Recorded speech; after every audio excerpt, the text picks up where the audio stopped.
بسم الله الرحمن الرحیم. ګرانو محترمو عزیزانو سیرانو کشیرانو مال طرفه الله تعالی دې تاسو ټول د عبادتونه د روزې مبارکې ډېره ښه میاشت وه، ډېره مغفرت میاشت وه. په دې کې الله تعالی یایي چې هر څوک سم روزه ونیسي، لکه له موره سي بچی پیدا سي، دا ګناهونه یې دغسې ختم سي. بیا نو شکر الحمدلله موږ تاسې مسلمان یو.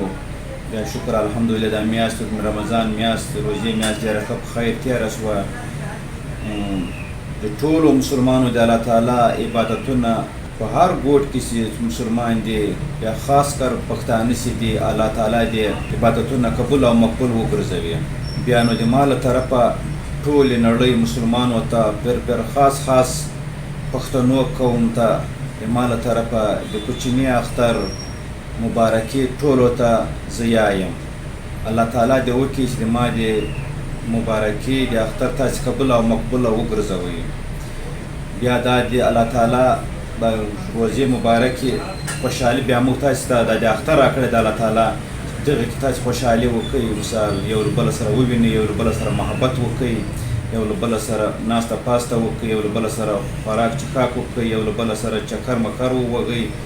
یو که چا څه په منځ کې اختلاف یا اختلاف دې ورک کړي. اختلاف دا دنیا د دوه ورځو دنیا ده. دا دنیا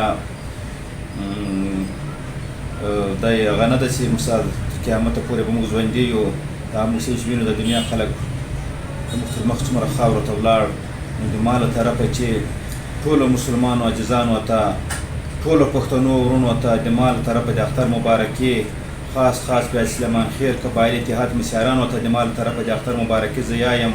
سلیمان خیل قبایلي اتحاد پاکستان یو داسې تنظیم ده چې انشاءالله په پاکستان کې به سرلوړ او فخر پرې کوو چې انشاءالله تعالی موږ به د خلکو کارکردګي کوو، د خلکو یو مشکل به تر حل کوو او تر هدف پورې بیا رسوو چې په هر لیول کې او په هر حساب کې دا خدای کول موږ دا کوشش کوو او تاسې په موږ پسې اتفاق او اتحاد وکړئ او موږ تاسې د موږ ملګرتیا وکړئ.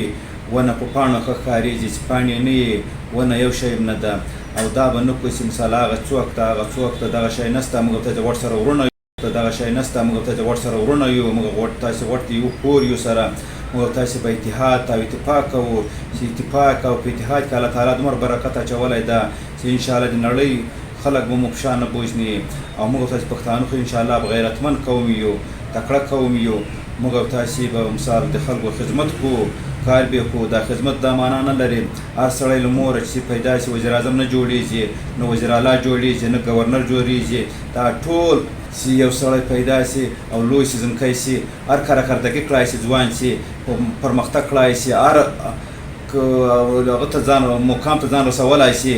دا نه ده چې خالي سړی به له مور نس کلاسه وزیر اعظم کېږي، لا به ګورنر کېږي، لا به صدر کېږي. هر شی منت باندې یو کارکردګي کړای شي او کولی شي. او د موږ د سلیمان خیل قبایل اتحاد پاکستان یو موږ اتحاد اتفاق را مضبوط کړي او موږ کلک ودرېږئ پښتنو ورونو چې په ټول پاکستان کې په څلورو صوبو کې یاستئ، په هر ښار کې یاستئ، د موږ ملاتړ وکړئ. انشاءالله تعالی تاسې د موږ ملاتړ وکړئ. انشاءالله تاسې ته به موږ خدمت کوو په هر لیول کې، په هر کار کې، په هر مشکل کې به موږ تاسې سره په اوږه ولاړ یو.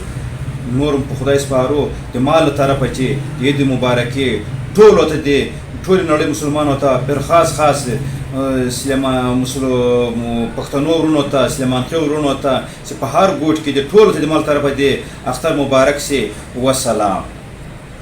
بے باک نہ ڈر رسول پرست 28 نیوز